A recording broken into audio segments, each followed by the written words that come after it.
ಇತ್ತೀಚೆಗೆ ಜಿಲ್ಲಾಧಿಕಾರಿಗಳು ತಡೆ ನೀಡಿದ ಸ್ಥಳದಲ್ಲಿ ಅನಧಿಕೃತವಾಗಿ ಮತ್ತೆ ಎಗ್ಗಿಲ್ಲದೆ ಕಲ್ಲು ಗಣಿಗಾರಿಕೆ ನಡೆಸಲಾಗುತ್ತಿದೆ ಎಂದು ಕರ್ನಾಟಕ ರಾಜ್ಯ ರೈತ ಸಂಘದ ಜಿಲ್ಲಾ ಪ್ರಧಾನ ಕಾರ್ಯದರ್ಶಿ ಎಸ್ ಮಂಜೇಗೌಡ ತಿಳಿಸಿದರು. ಸುದ್ದಿಗೋಷ್ಠಿಯಲ್ಲಿ ಮಾತನಾಡಿದ ಅವರು, ಇದೇ ಮಾ 11ರಂದು ಶ್ರೀರಂಗಪಟ್ಟಣ ತಾಲೂಕು ವ್ಯಾಪ್ತಿಯಲ್ಲಿನ ಅನಧಿಕೃತ ಕಲ್ಲು ಗಣಿಗಾರಿಕೆ ಹಾಗೂ ಸಾಗಾಣಿಕೆ ನಿಯಂತ್ರಿಸಲು ಜಿಲ್ಲಾಧಿಕಾರಿ ನಿಷೇಧಾಜ್ಞೆ ಹೊರಡಿಸಿದ್ದರು. ಅದನ್ನು ಸಾಕಾರಗೊಳಿಸುವಲ್ಲಿ ಟಾಸ್ಕ್ ಫೋರ್ಸ್ ಸಮಿತಿ ವಿಫಲವಾಗಿದೆ ಎಂದು ಆರೋಪಿಸಿದರು. ಜಿಲ್ಲಾದ್ಯಂತ 103 ಕಲ್ಲುಕೋರೆಗಳಿದ್ದು, ಶ್ರೀರಂಗಪಟ್ಟಣ ತಾಲೂಕೊಂದರಲ್ಲೇ 52 ಕೇಂದ್ರಗಳಿವೆ. ಅವುಗಳಲ್ಲಿ 22ಕ್ಕೆ ಮಾತ್ರ ಪರವಾನಗಿ ಪಡೆಯಲಾಗಿದೆ. ಉಳಿದೆಡೆ ಸಿಫಾರಂ ಪಡೆದಿರುವುದಾಗಿ ಹೇಳಿ ಅರಣ್ಯ ಪ್ರದೇಶದಲ್ಲೆಲ್ಲ ಪಲ್ಲು ಗಣಿಗಾರಿಕೆ ಮಾಡುತ್ತಿದ್ದಾರೆ. ಇವುಗಳಿಗೆ ಸಿಫಾರಂ ನೀಡಿರುವ ಗಣಿ ಇಲಾಖೆಯವರೇ ಹೊಣೆಗಾರರೆಂದು ದೂರಿದರು. ಟಾಸ್ಕ್ ಫೋರ್ಸ್ ಸಮಿತಿಯಲ್ಲಿ ಅರಣ್ಯ, ಪೊಲೀಸ್, ಗಣಿ ಇಲಾಖೆ ಹಾಗೂ ಕಂದಾಯ ಇಲಾಖೆಯ ಅಧಿಕಾರಿಗಳೇ ಇದ್ದು, ಅವರೇ ಅಕ್ರಮಕ್ಕೆ ಸಹಕಾರ ನೀಡುತ್ತಿದ್ದಾರೆ. ರಾಜ್ಯ ಸರ್ಕಾರ ಈ ವಿಷಯವನ್ನು ಗಂಭೀರವಾಗಿ ಪರಿಗಣಿಸಿ ತಾಲೂಕಿನ ಟಿಎಂ ಹೊಸೂರು, ಹಂಗರಹಳ್ಳಿ, ಜಕ್ಕನಹಳ್ಳಿ ಚೆಕ್ಪೋಸ್ಟ್ಗಳಲ್ಲಿ ಕರ್ತವ್ಯ ಲೋಪ ಎಸಗಿದ ಅಧಿಕಾರಿಗಳ ವಿರುದ್ಧ ಹಾಗೂ ಅಕ್ರಮ ಕಲ್ಲು ಗಣಿಗಾರಿಕೆ ತಡೆಯಲು ಕ್ರಮವಹಿಸುವಂತೆ ಆಗ್ರಹಿಸಿದರು. ಕಳೆದ ಕೆಲವು ದಿವಸಗಳಿಂದ ನಾವು ಈ ಗಣಿಗಾರಿಕೆ ವಿಚಾರವಾಗಿ ಜಿಲ್ಲಾಧಿಕಾರಿಗಳು ಮತ್ತು ಗಣಿ ಇಲಾಖೆ ಹತ್ರ ಕಾರ್ಯಕ್ರಮ ಇಟ್ಕೊಂಡು ಒಂದು ಪ್ರತಿಭಟನಾ ಕಾರ್ಯಕ್ರಮ ಹಾಕಿದ್ವಿ. ಯಾಕಂದರೆ ಅಲ್ಲಿ ನಡೀತಿರ್ತಕ್ಕಂಥ ಅಕ್ರಮದ ಬಗ್ಗೆ ತಡೆಗಟ್ಟಬೇಕು ಅನ್ನೋ ನಿಟ್ಟಲ್ಲಿ ಆ ವಿಚಾರವಾಗಿ ಜಿಲ್ಲಾಧಿಕಾರಿಗಳು ಕಳೆದ 12ನೇ ತಾರೀಕು 3ನೇ ತಿಂಗಳು ನಿಷೇಧಾಜ್ಞೆ ಜಾರಿ ಮಾಡಿದ್ರು. ಅಂದರೆ ಈ ಸಾಗಾಣಿಕೆ ಮತ್ತು ಕಲ್ಲು ಗಣಿಗಾರಿಕೆಯನ್ನು ನಿಬಂಧನ ಮಾಡೋದು, ಅಕ್ರಮದ್ದೆಲ್ಲ ನಿಲ್ಲಿ ಅಂತೇಳಿ ನಿಷೇಧಾಜ್ಞೆ ಜಾರಿಗೊಳಿಸಿದ್ರು 12ನೇ ತಾರೀಕು.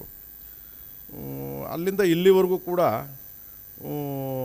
ಏನು ನಮ್ಮ ಶ್ರೀರಂಗಪಟ್ಟಣ ತಾಲೂಕಿಗೆ ಸಂಬಂಧಪಟ್ಟಂಗೆ ನಿಷೇಧಾಜ್ಞೆ ಜಾರಿ ಮಾಡಿರೋ ಪ್ರದೇಶದಲ್ಲೇ ಗಣಿಗಾರಿಕೆಯೂ ನಡೀತಾ ಇದೆ, ಮತ್ತು ಲಾರಿಗಳು ಹೋಗ್ತಾ ಇವೆ, ಜಲ್ಲಿ ಲಾರಿಗಳು.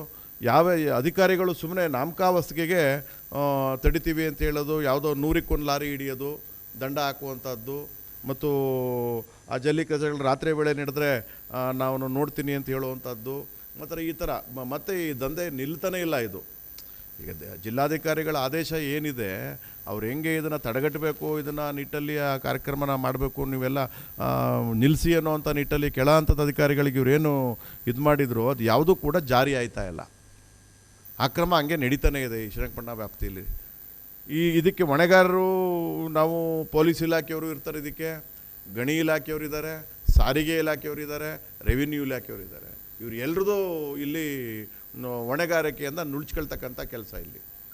ಆ ನಿಟ್ಟಲ್ಲಿ ನಾವು ಈಗ ಮೊನ್ನೆ ಮತ್ತೆ ಜಿಯಾಲಜಿ ಡಿಪಾರ್ಟ್ಮೆಂಟಲ್ಲಿ ಮೇಡಮ್ ಹತ್ರ ಮಾತಾಡಿದಾಗ ಅವ್ರು ಹೇಳ್ತಾರೆ, ನಾನು ಒಬ್ಬರೇ ಏನು ಮಾಡೋಕ್ಕಾಯ್ತದೆ, ನನ್ನಿಂದ ಏನು ಸಾಧ್ಯ, ಅಲ್ಲ ರೀ ನೀವು ಅಧಿಕಾರಿ ನೀವೇ ನಿಲ್ಸೋಕ್ಕಾಯ್ಕಿಲ್ಲ ಅಂದರೆ ಇನ್ನು ಯಾರು ನಿಲ್ಲಿಸ್ತಾರೆ ಇದನ್ನು ಅಂತ.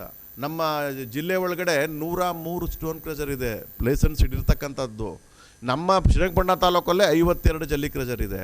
ಶ್ರೀರಂಗಪಟ್ಟಣ ತಾಲೂಕು 52 ಜಲ್ಲಿ ಕ್ರಷರಲ್ಲಿ ಕೋರೆ ಇರೋದೇ 22, ಇನ್ನು 25 ಕ್ರಷರ್ಗಳಿಗೆ ಕೋರಣೆ ಇಲ್ಲ, ಸಿ ಫಾರಂ ನಡೆಸಿ ಅಂತ ಅನುಮತಿ ಕೊಟ್ಟಿದ್ದಾರೆ. ಇವರು ನಡೆಸಿ ಅಂತ ಅನುಮತಿ ಕೊಟ್ಟಿದ್ದಾರೆ. ಆ 25 ಕ್ರಷರೇ ಕಳ್ಳದಾರಿಯಲ್ಲಿ ಗೋಮಾಳದಲ್ಲಿ ಅರಣ್ಯ ಪ್ರದೇಶದಲ್ಲಿ ಕಲ್ಲು ಹೊಡಿತಾ ಇರೋರು ಇವರೇನೆ. ಇವ್ರನ್ನ ನಿಲ್ಲಿಸಿ ಅಂತ ಹೇಳಿದ್ರೆ ನಾವು ಸಿ ಫಾರಂ ಕೊಟ್ಟಿದ್ದೀವಿ ಅಂತೇಳಿ ಬೇರೆ ಅಧಿಕಾರಿಗಳು ಜಾರ್ ಕೇಳ್ತಾರೆ. ಸಿ ಫಾರಂ ನೀವು ಗಣಿ ಇಲ್ಲದೆ ಕಲ್ಲು ಗಣಿ ಇಲ್ಲದೆ ನೀವ್ಯಾಕೆ ಸಿ ಫಾರಂ ಕೊಟ್ಟಿದ್ದೀರಿ ಅಂತ ಕೇಳಿದ್ರೆ ಮಾತಿಲ್ಲ ಜಿಯಾಲಜಿ ಡಿಪಾರ್ಟ್ಮೆಂಟ್ನಲ್ಲಿ. ಈ ಥರ ಆಗಿದೆ. ಅದರಿಂದ ತಾವುಗಳು ಪತ್ರಕರ್ತರು ಇದ್ದೀರಿ, ಸ್ವಲ್ಪ ಇದ್ರ ಬಗ್ಗೆ ಯಾಕಂದರೆ ಇದು ಕೋಟ್ಯಾಂತರ ರೂಪಾಯಿನ ಅವ್ಯವಹಾರಗಳಿವು, ಏನು ಈಗ ನಮ್ಮ ಜಿಲ್ಲೆಯ ಅಭಿವೃದ್ಧಿಗೆ 100 ಕೋಟಿ ಸಿಗ್ತಕ್ಕಂಥ ಜಾಗ ಇದು ಕೆಲವೇ ಜನ, ಒಂದು ಗಣಿಗಾರಿಕೆ ಮಾಡೋರು 100 ಜನ, ಅಧಿಕಾರಿ ವರ್ಗ ಒಂದಷ್ಟು ಜನ, ಅದ್ರ ಮಧ್ಯೆ ರಾಜಕಾರಣಿಗಳು ಒಂದಷ್ಟು ಜನ, ಇಷ್ಟೇ ಜನ ನಿಯಂತ್ರಿಸ್ತಾ ಇರೋದು ಇದನ್ನೆಲ್ಲವನ್ನು. ಗೋಷ್ಠಿಯಲ್ಲಿ ಉಪಾಧ್ಯಕ್ಷ ನಾಗೇಂದ್ರ ಸ್ವಾಮಿ, ತೇಜಸ್, ಮಹೇಶ್, ದಸಂಸ ಗಂಜಾಂ ರವಿಚಂದ್ರ ಇದ್ದರು.